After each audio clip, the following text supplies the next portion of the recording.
bagaimana hukum dipermainkan. Kami sudah sampaikan kepada pihak KPK untuk menghormati lembaga pengadilan.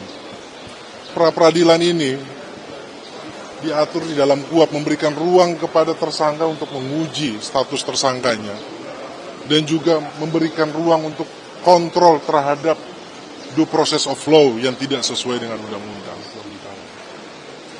Kita sudah sampaikan bahwa kita minta agar pra-peradilan ini didahulukan. Tetapi yang sebelumnya apa yang kita sudah sampaikan berulang kali, kami menilai bahwa KPK dalam hal ini sengaja untuk menunda karena untuk mempercepat berkas. Teman-teman, di dalam pra-peradilan ini yang sebelumnya, kita sudah uji bersama bahwa bukti yang dihadirkan oleh KPK bukan bukti yang terkait dengan Mas Hasto Kristianto. Ini bukti untuk terdakwa yang lainnya. Kemudian untuk sprindik yang lainnya. Dan ini sudah diuji di dalam persidangan. Kemudian obstruction of justice.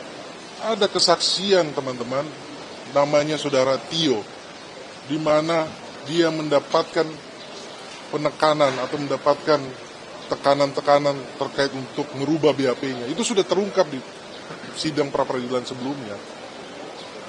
Kita harapkan, ayolah, harusnya kita hormati dulu pra-peradilan, kita uji dulu, baru masuk pokok perkara. Kalau perkaranya, buktinya lemah, saksinya dipaksa, kemudian saksinya keterangannya berdiri sendiri, bagaimana kita mau masuk ke pokok perkara? Ini kan sebenarnya ruang pra-peradilan inilah yang harusnya kita uji dulu dong, baru kita masuk kepada pokok perkara.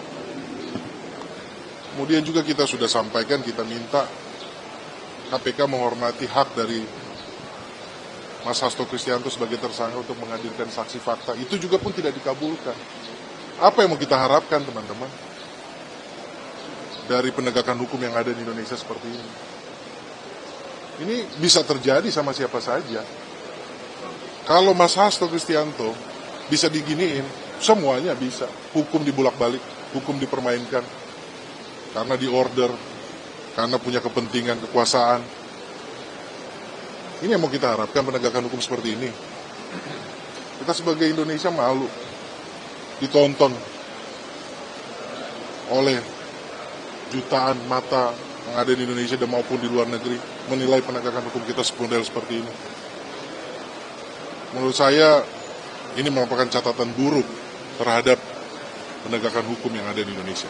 Bang, tadi dengan adanya statement dari JPU yang bilang bahwa ada sema tadi, kami pikir bahwa sudah ada putusan Mahkamah Konstitusi.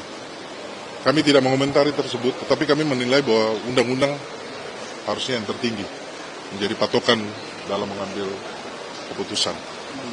Mungkin jelasnya begini, ya. Kekuatan mengikat surat edaran itu adalah untuk kepentingan internal Mahkamah Agung, ya. Dan coba lihat apakah surat edaran itu masuk dalam berita negara atau tidak. Saya tidak yakin itu masuk dalam berita negara, sehingga itu tidak mengikat. Nah, sementara putusan Mahkamah Konstitusi ini menurut undang-undang mengikat sejak dibacakan. Siapapun terikat dengan itu. Sehingga oleh karena itu seharusnya dan tentu kita harapkan bahwa Pengadilan Negeri Jakarta Selatan ini akan menghormati putusan Mahkamah Konstitusi ini. Ya, dalam arti bahwa mereka harus memutus perkara ini dengan mengesampingkan ya apa yang ditetapkan oleh KUHP mengenai kewenangan untuk menggugurkan pra-peradilan. Sebab apa? Sebab kewenangan menggugurkan itu akan terjadi karena ini ada cara-cara yang tidak ya benar ya dan tidak menurut hukum dilakukan oleh KPK secara sengaja. Makanya itu yang saya sampaikan dari tadi, kalau ini kita biarkan ya ini akan menjadi kebiasaan buruk dalam praktek hukum kita yang merugikan semua pihak. Ini yang harus dicegah oleh pengadilan sekarang. Saya kira begitu. Ya, saya tambahkan sedikit. Tadi pagi saya sampaikan bahwa KPK telah menegakkan hukum dengan cara mengenyampingkan hukum. Siang ini akan saya sampaikan dengan tegas bahwa KPK telah menegakkan hukum dengan melanggar hak asasi manusia. Gagasan pra-peradilan ini merupakan ciri negara hukum. Sudah ada sejak abad 18, di mana orang kalau dijadikan tersangka wajib diuji dulu, benar nggak penetapan tersangka itu.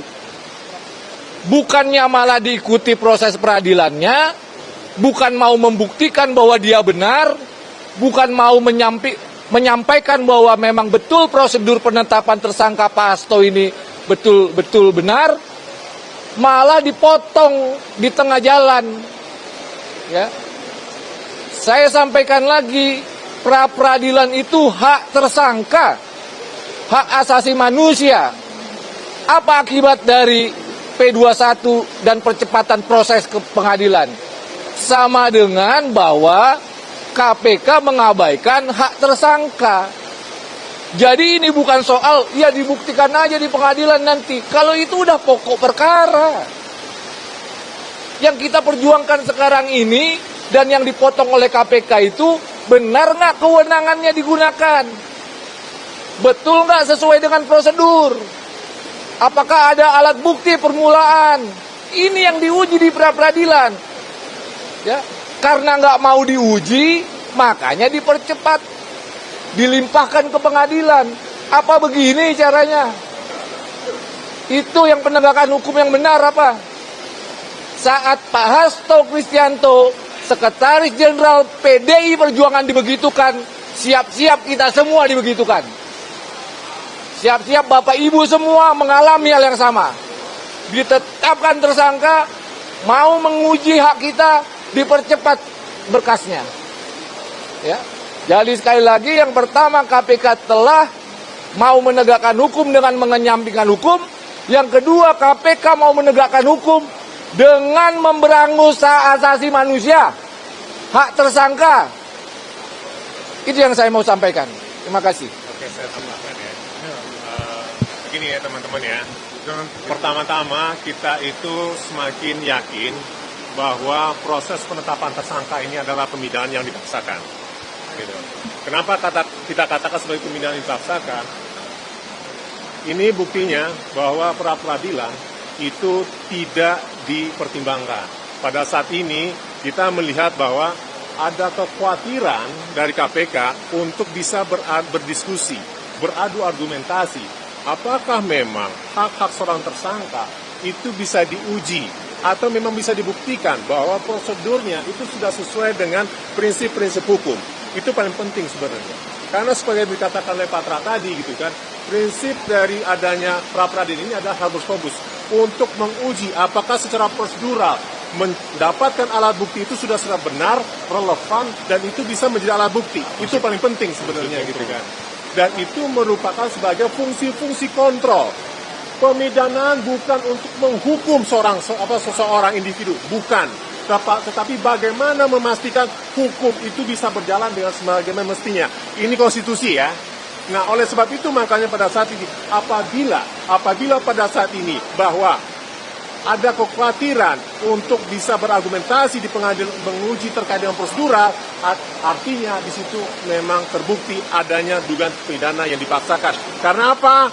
Karena proses dari penetapan tersangka dan kemudian ditahan dan kemudian setelah itu dilimpahkan itu sangat cepat sekali. Nah, oleh sebab itu makanya apa alasan kekhawatiran dari pihak termohon sehingga ini dipercepat? Dan sebenarnya ya pada saat ini hakim bisa memutuskan bahwa persidangan itu tidak mesti 7 hari. 7 hari itu adalah paling lama, bukan paling singkat. Berdasarkan pasal 82C. Ya artinya kalau bisa kayak gitu 3 hari pun ini bisa dilakukan gitu kan. Dan itu diputuskan terkait dengan ini gitu kan. apabila memang ada itikat untuk menyelesaikan ini dan berargumentasi secara argumentatif bahwa prosedural untuk mendapatkan alat bukti dalam artian Dewi Spuring itu bisa dipenuhi oleh KPK sebagai aparat penhukum untuk menetapkan seseorang menjadi seorang tersangka. Lah itu dikatakan sebagai hak-hak tersangka. Dan inilah dikatakan sebagai prinsip-prinsip fair trial sebagaimana dalam konsep-konsep hak asasi manusia. Itu kira-kira teman-teman. Terima kasih.